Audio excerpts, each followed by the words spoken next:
Hola a todos, soy Yadira Pimentel y les doy la bienvenida a esta entrega de Bienestar al Día. Hoy estaremos conversando sobre la salud cardiovascular en la mujer. Resulta, y pudiera parecer increíble, pero por muchos años se tomó en cuenta la anatomía del corazón del hombre para todos esos estudios de las enfermedades cardiovasculares. Sin embargo, y recientemente, ya la anatomía de la mujer ha sido evaluada, ha sido vista, las diferencias entre la mujer y el hombre, y de eso estaremos hablando hoy. Un tema que reviste de muchísima importancia para nuestra salud y nuestro corazón. Para esto recibimos al doctor Santiago García. Él es el director del Centro Cardiovascular del HOMS, que está con nosotros hoy para hablarnos sobre este comportamiento de las enfermedades del corazón en nosotras las mujeres. Bienvenido. Muchas gracias. Un placer tenerlo aquí. Hemos estado conversando fuera del micrófono sobre esas diferencias tan marcadas y hablábamos de que leyendo estudios, si bien es cierto, las enfermedades del corazón son más comunes en ustedes los hombres, pero es más letal en nosotras las mujeres. ¿Dónde pudiéramos enmarcar esas diferencias? Sí, es cierto lo que planteas y hay varios detalles que pudieran explicar esta condición. Y es que la enfermedad cardiovascular en la mujer se presenta más tarde en el tiempo, ¿no? A más edad es que aparece. Y además a esto se le agregan algunas condiciones anatómicas propiamente dichas. Primero, las arterias de la mujer son más delgadas y en consecuencia tenderán a obstruirse, a dañarse más fácilmente. Segundo, en el hombre la enfermedad coronaria está determinada por una obstrucción de la arteria, un punto que se obstruye. En la mujer más bien es una alteración difusa, generalizada de las arterias. Por otra parte, en la mujer aparecen muy pocas calcificaciones en las arterias coronarias de aquellos pacientes que tienen infarto. Y un elemento determinante es que también la parte de funcionamiento del vaso de la mujer es un poco diferente. Esto ocurre inclusive después de ser tratada. Entonces es un funcionamiento completamente diferente. Por último, si lo que mencionábamos con el planteamiento de que aparece más tardíamente, si a usted le aparece una condición más tardíamente, probablemente tenga otras condiciones que acompañan a esto. Entonces ya no es solo el corazón, sino que también tiene más chance de ser diabético, tiene más chance de ser hipertenso, tiene más chance de tener problemas renales. Más o menos este es el planteamiento donde la parte anatómica juega un rol determinante. Sí, hay diferencias marcadas entre mi corazón y el suyo, y así mismo la audiencia lo puede ir escuchando y notando. Así Antes es. de un infarto, esos síntomas que se presentan también son diferentes en el hombre y en la mujer. Sí, fíjate, el síntoma fundamental es la angina, es el dolor de pecho, que es igual tanto para el sexo masculino como para el sexo femenino. Tiene sus peculiaridades en la mujer y que en algunos ambientes académicos se plantean como sintomatología atípicas. Es decir, el dolor torácico de la mujer tiende a irradiarse más hacia los codos, hacia la región posterior, a la región interescapular, entre la espalda alta, también a aparecer a nivel de la parte alta del abdomen. Entonces, a veces tiende a ser un poquito confuso y atípico. A esto se le agrega que pudieran aparecer también episodios de síncope o pérdida del conocimiento, pudieran agregarse algunos estados de aprehensión, porque los textos clásicos plantean que la sintomatología del dolor torácico en la mujer, típicamente ella trata como de buscarle una explicación, a diferencia que el hombre, pues lo que hace es que comunica, tengo un dolor. Entonces, al tratar de buscarle una explicación, pues pudieran aparecer algunos elementos que adornan la presentación atípica y en consecuencia pues pueden distraer la atención de lo que ciertamente está ocurriendo. Con frecuencia la mujer va varias veces a la emergencia y no es valorada de manera objetiva. Se considera que el dolor no es de origen cardíaco y muchas veces la mujer pasa meses yendo a la emergencia hasta que lamentablemente ocurre la catástrofe. En conclusión, sí es diferente la sintomatología y sí tiene el paciente que estar pendiente de que cuando ocurre una sintomatología que no entiende, debe ir a la emergencia. Y que si tiene dolor torácico, debemos buscarle una explicación a ese dolor torácico para no esperar que ocurra ya el evento final. O sea, habrá también un elemento de comunicación ahí en el caso de la mujer cuando va a expresar. Usted dice que los caballeros dicen, tengo un dolor en el pecho. En el caso de la mujer, si se pudiera dar la recomendación, ¿habría alguna forma de explicarlo para que se entienda y que se pueda entonces hacer la investigación y no llegar a ese lugar y salir sin saber si hay un tema realmente ahí con el corazón? Bueno, por eso somos diferentes. La mujer es más expresiva, la mujer es más expresiva. Quizás la recomendación sería tratar de centrarse en lo que son los síntomas fundamentales para no distraer con elementos agregados. Porque cuando tenemos un síntoma que nos preocupa, que nos sobrecoge, generalmente se nos agregan otros elementos. Es decir, me duele el pecho, estoy tenso, algo me puede ocurrir y de repente también siento que se me aduermen los labios. Quizás si nos distraemos hablando del adormecimiento de los labios, le quitamos la importancia a lo que ciertamente ocurre.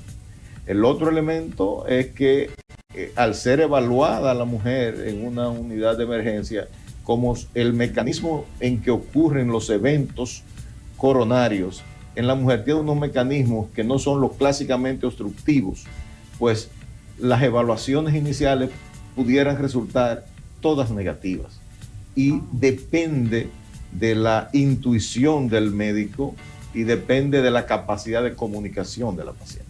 Totalmente. Y con el tema de los cambios hormonales por los que pasamos las mujeres, ¿tiene alguna relación con las enfermedades coronarias también? Cierto.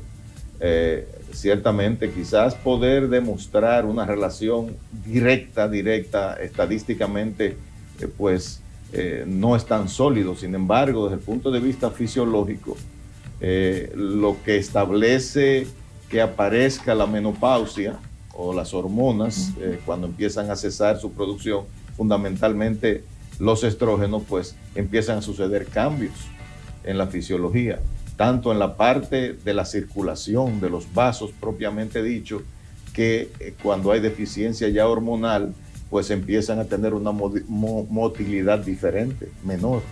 Además de eso, pues empieza a incrementarse los niveles de colesterol, empieza a alterarse la oxidación del colesterol malo, empieza a aparecer más inflamación en las paredes de los vasos, empieza a haber una proliferación celular tanto en los vasos propiamente dicho como de las células del músculo cardíaco. Entonces, la parte hormonal es determinante e importante. Vamos a poner vamos a relacionarlo a un evento, las histerectomías. A la mujer que le hacen una histerectomía temprana, antes de los 50 años, tiene 2 veces más chance de tener enfermedad coronaria en el transcurso de su vida.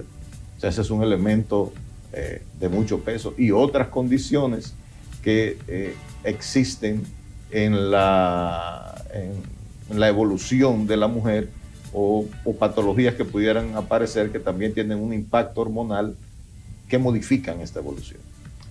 Datos sumamente importantes. Y en esa misma línea, embarazo y enfermedades del corazón. He tenido casos cercanos de mujeres que llegan al embarazo sin ningún problema del corazón y de repente empiezan con presión alta o baja. Fíjese, la mujer desde que nace, o sea, son diferentes etapas, pudiéramos dividirlo 4 o 5 etapas. Entonces tiene primero una carga genética. La mujer tiene una herencia. Entonces, si tienes una herencia de relación directa de enfermedad cardiovascular, dígase madre, hermana, prima, tía, que ocurriera antes de los 55 años, tienes más chance de tener enfermedad. Segundo, el hecho de tener una menstruación temprana. O sea, las mujeres que tienen una menstruación entre los 8 y 12 años tienen más tendencia a desarrollar sobrepeso, tienen más tendencia a desarrollar síndrome metabólico, tienen más chances de desarrollar diabetes y más chances de desarrollar hipertensión y en consecuencia, entonces, si estas condiciones se dan, herencia y esta parte de la menstruación, pues quizás tengan más riesgo de desarrollar eventos durante el embarazo. El embarazo per se lo que hace es que los efectos hormonales modifican el corazón. El corazón tiene que irse adaptando, tiene que ponerse un poco más grande. Tiene que aumentar su fuerza de contracción. ¿Por qué? Porque de estar manejando, digamos, 5 litros por minuto, bombeando, cuando ya esté en las 24 semanas, 28, va a estar bombeando 8, 10 litros. Entonces es una modificación que se da fisiológicamente. Ahora bien, cuando termine el embarazo, eso vuelve y regresa. Si por el contrario la mujer tiene una enfermedad hipertensiva, si desarrolla preeclampsia, si desarrolla una diabetes gestacional, todas estas condiciones incrementarán el riesgo con los años de padecer enfermedad cardiovascular. ¿No? Son 3 escenarios diferentes. El tercero es aquella mujer que ha tenido un infarto y que se quiere embarazar o que se embaraza. Entonces, si ha tenido un infarto, hay variables que definen si esa mujer va a tener complicaciones. Una es, si todavía tiene isquemia residual, le va a ir mal. Si su funcionamiento, su fracción de expulsión es de 40% o menos, le va a ir mal. Lo normal es que sea por encima de 56%. Si además de eso necesita de múltiples fármacos que no podrán usarse en el embarazo.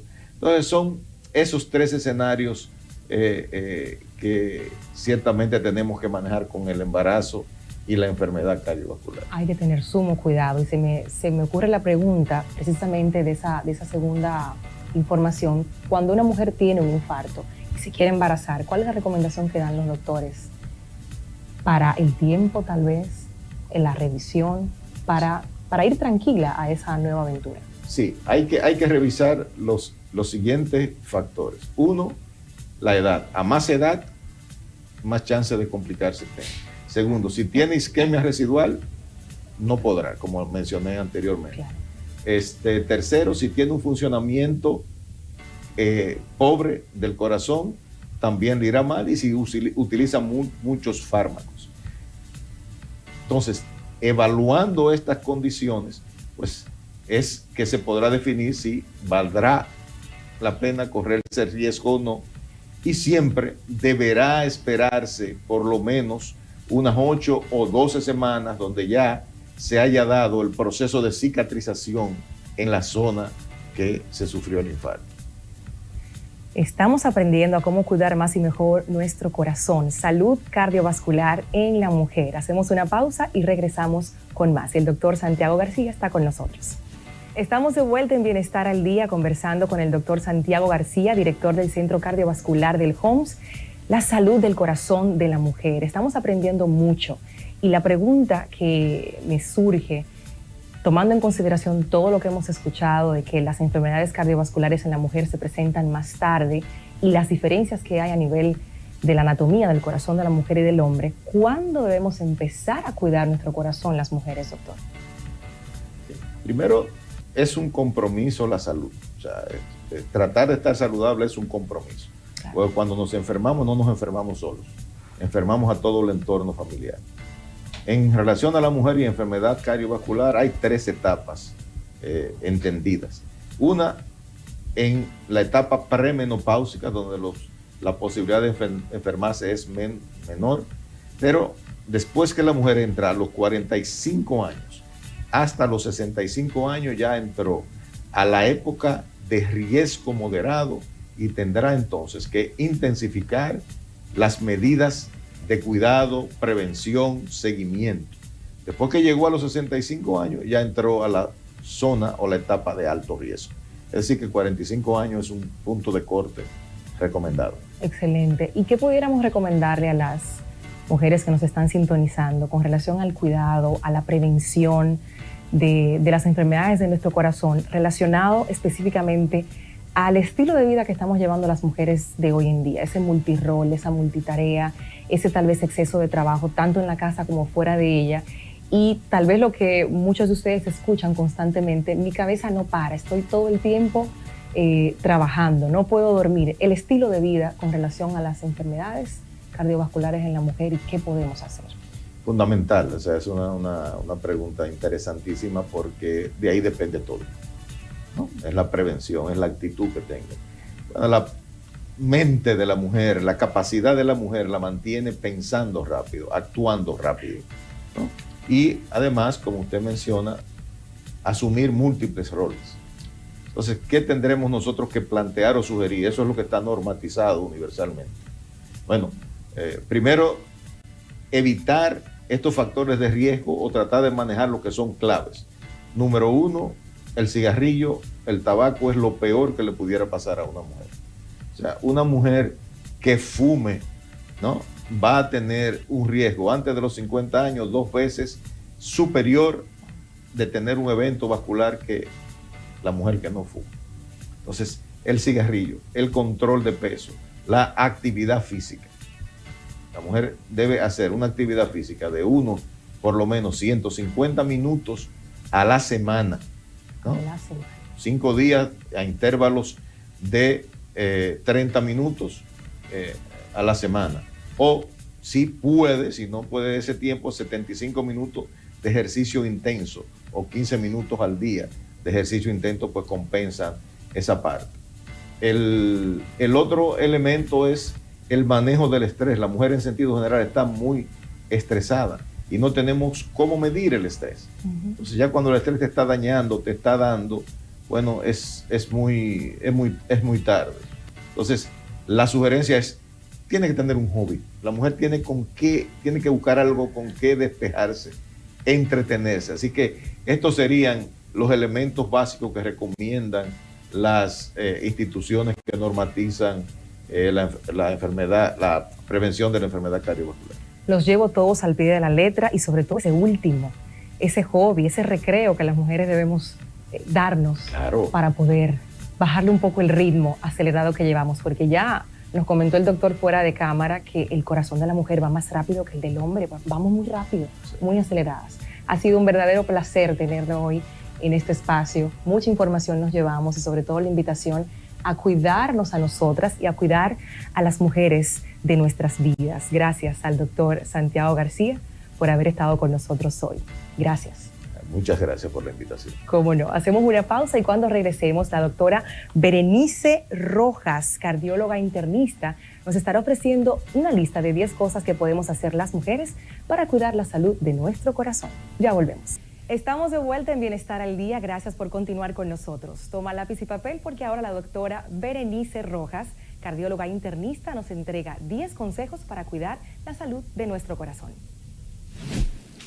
Yo soy la doctora Berenice Rojas, y hoy desde el Centro Cardiovascular del Homs te voy a estar dando algunos consejos para cuidar tu salud cardiovascular. El primer punto es la alimentación. Ustedes dirán: ay, pero la alimentación, todo el mundo siempre habla de la alimentación. ¿Cómo es eso? Bueno, comiendo mejor incluye comer más fibra, incluir más granos, más frutas, comer menos de los alimentos que no nos favorecen, que son las grasas trans, las comidas fuera de la casa, tratar en la medida de lo posible de que la comida sea preparada en la casa. ¿Por qué? Porque así usted tiene control de lo que tienen los alimentos que está ingiriendo. Aprender a leer etiquetas, ver el contenido de sal y de azúcar. Entonces, con estas medidas de alimentación vamos agregando un punto en la prevención cardiovascular. El ejercicio. Yo sé que sabían. Entonces, con el ejercicio no solamente le estamos diciendo vaya, inscríbase al gimnasio, no necesariamente. Usted puede incluir actividad física en las cosas que hace diariamente. Si tiene que caminar un tramo que no es tan largo, váyase a pie, deje el coche, suba la escalera. Si vive en un edificio de apartamentos, suba hasta la cuarta, baje varias veces. Puede jugar con los niños, puede poner música, bailar, o sea, que se incluya la actividad física en todas las cosas que hacemos durante el día. La nicotina. Ustedes han escuchado mucho el daño que hace el tabaco. En los últimos años hemos visto una modificación en lo que es los productos del tabaco. Ya no solamente es el cigarro y el cigarrillo, sino que hay otros productos que son el vape, el Juuls y otros dispositivos electrónicos que están atrayendo cada vez a un público más joven. Y hemos visto que hay un aumento creciente en la cantidad de mujeres que utilizan estos dispositivos y el cigarrillo, cosa que no pasaba en muchos años anteriores. Entonces debemos destacar que los efectos del tabaco en las arterias es terrible. Se produce tortuosidad, disminución de sustancias que son protectoras que dilatan las arterias, y por ende el que fuma o utiliza cualquiera de estos dispositivos tiene un riesgo aumentado de tener hipertensión arterial, infarto al miocardio y accidente cerebrovascular. Por eso el control de peso, es lógico pensar que si comemos mejor, que si hacemos ejercicio vamos a bajar de peso, pero no se queda solamente ahí. Es que tengamos un control de nuestro índice de masa corporal, que tu médico o tú mismo, mediante aplicaciones que existen o buscar en página web, puedas ver cuál es tu peso ideal y tratar de llegar a las metas. Si solamente con el ejercicio que estás haciendo y la alimentación que estás llevando no logras las metas, pues un profesional de la salud te puede ayudar a completar esas metas. ¿Por qué? Porque tener un índice de masa corporal por encima de 25 puede ser un factor de riesgo para diabetes y para enfermedad cardiovascular en general. El control del sueño, esto no parecería muy importante, pero sí lo es. Si no tenemos un sueño reparador y adecuado, pues no hay reparación celular, hay más resistencia a la insulina, las personas suelen tener ansiedad, depresión, elevación de la presión arterial, y por ende se recomienda que una persona adulta ya duerma de 7 a 9 horas. Ya en edades más tempranas, dependiendo de la edad, la cantidad de sueño va a ser mayor. Ustedes han visto que los bebés pueden dormir hasta 12 horas continuas porque su cuerpo lo requiere. Y ya los ancianos tienden a dormir menos, ya por alteración en el patrón de sueño. Entonces, el punto siguiente es el control de la glucosa. Es un punto muy importante. Ya mencionamos que la glicemia debe estar controlada y eso lo logramos con alimentación y ejercicio. Pero hay factores que la persona puede tener, que sea hereditario, por ejemplo, y mediante el control de la alimentación, disminuir la cantidad de carbohidratos o harinas, como comúnmente se conocen, eliminar los azúcares procesados, no añadir azúcares adicionales a los alimentos, podemos mantener los valores de forma adecuada. Entonces, la cifra de glicemia que se considera normal es 100 miligramos por decilitro. Ya por encima de ahí, por encima de 100 y menos de 126, se habla de intolerancia a la glucosa. Este es un estado que se conoce también como prediabetes. Y hay tratamientos y hay metas que debemos tener en estos pacientes también cuando ya tienen alteración. O sea, no basta solamente en creer que solamente estos consejos son para personas que no tienen ninguna condición, sino si ya usted tiene alguna alteración, entender que debemos hacer lo necesario para llevar esos números a lo más normal que podamos dentro de la condición. Control de las cifras tensionales. Entender que la presión arterial normal es 120/80 para una persona que no es hipertenso. Ya cuando los valores de presión se elevan por encima de 120, hasta 129 se habla de prehipertensión, o de 80-89 en la diastólica, que es la cifra bajita. Ustedes saben que la presión tiene 2 números. Este es un factor de riesgo cardiovascular muy importante para desarrollar infarto, ACV y algunas otras condiciones, por lo cual debemos velar siempre conociendo nuestros números. Ustedes han oído en las campañas, conoces tus números, o sea, cuáles son tus números de presión, cuáles son tus números de glicemia, cuáles son tus valores de colesterol.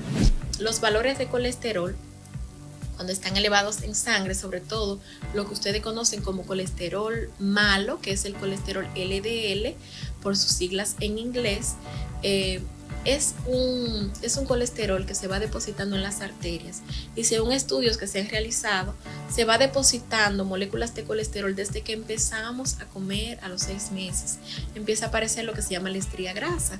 Entonces no es que de repente la mujer o el adulto empezó a tener problemas del corazón a los 45 años, no. No, señores. Simplemente esos factores de riesgo que hemos ido mencionando y que seguimos mencionando han ido aconteciendo durante toda su vida, desde que esa persona empezó a comer. Y entonces llega a un punto de acumulación de factores de riesgo, de depósito de colesterol, elevación de la presión, alimentación malsana, sueño no reparador, falta de ejercicio, y todo esto confluye en que aparezca enfermedad cardiovascular.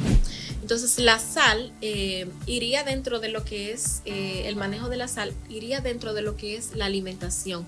Sin embargo, es importante saber y quiero destacar que la mayoría de alimentos que consumimos tienen su propio contenido de sal. Entonces, cuando agregamos sal a los alimentos, estamos aumentando el riesgo de elevación de la presión. Entonces, ¿cuánto es lo recomendado según el American Heart Association que consumamos adicional de sal en los alimentos? 1500 miligramos, que esto es equivalente a 3/4 de cucharadita de café, señores. Eso incluye lo que le ponemos al huevo, lo que ponemos para la comida. Entonces, es bueno que ustedes sepan que hay alimentos, por ejemplo, las pizzas, hamburguesas, que en una sola porción de esos alimentos ya tienen los requerimientos de 24 horas que tiene una persona. Ya se sabe que hay una asociación directa entre los factores emocionales, el estrés, la depresión, lo que la gente llama que está muy triste, y las enfermedades cardiovasculares. De hecho, hay síndromes que se asocian mucho al estrés. Hay un síndrome que se llama síndrome de Takotsubo, que la paciente, generalmente en mujeres, suele presentar todos los síntomas de un infarto, incluso tiene datos electrocardiográficos, tiene datos en el eco, tiene laboratorios alterados, y cuando se le hace el cateterismo sus arterias son normales. ¿Por qué ocurre esto? Bueno, se ha asociado esta condición al estrés, pero el estrés, además de todo, tiene que ver con elevación de la presión, alteración en el sueño, tiene que ver con alteración en los niveles de glucosa, obesidad. Por lo tanto, una persona estresada, ansiosa, va a tener más alterado todos esos factores de riesgo que mencionamos anteriormente. Y como ven, es un continuum cardiovascular donde un factor de riesgo se relaciona con el otro y se va produciendo todo un círculo que al final va a confluir en un evento. Lo que nosotros llamamos evento son los infartos y los derrames. Entonces, para evitar todo esto hay que controlar cada uno de los factores modificables, que fueron los que mencioné anteriormente. Hay otros que no son modificables. Los no modificables son la edad, son el sexo, los factores hereditarios que podemos tener. Pero los modificables son el sobrepeso, la glicemia elevada, el colesterol, la presión arterial, el sedentarismo. Entonces, todo lo que podamos controlar, debemos controlarlo. Y así vamos a poder lograr una salud cardiovascular óptima en la mujer y en la población general. Gracias. Así llegamos al final de esta entrega Bienestar al Día. Agradecemos nuevamente al doctor Santiago García, director del Centro Cardiovascular del HOMS, y también a la doctora Berenice Rojas por habernos acompañado, y a ustedes por el favor de su sintonía. Nos encontramos la próxima.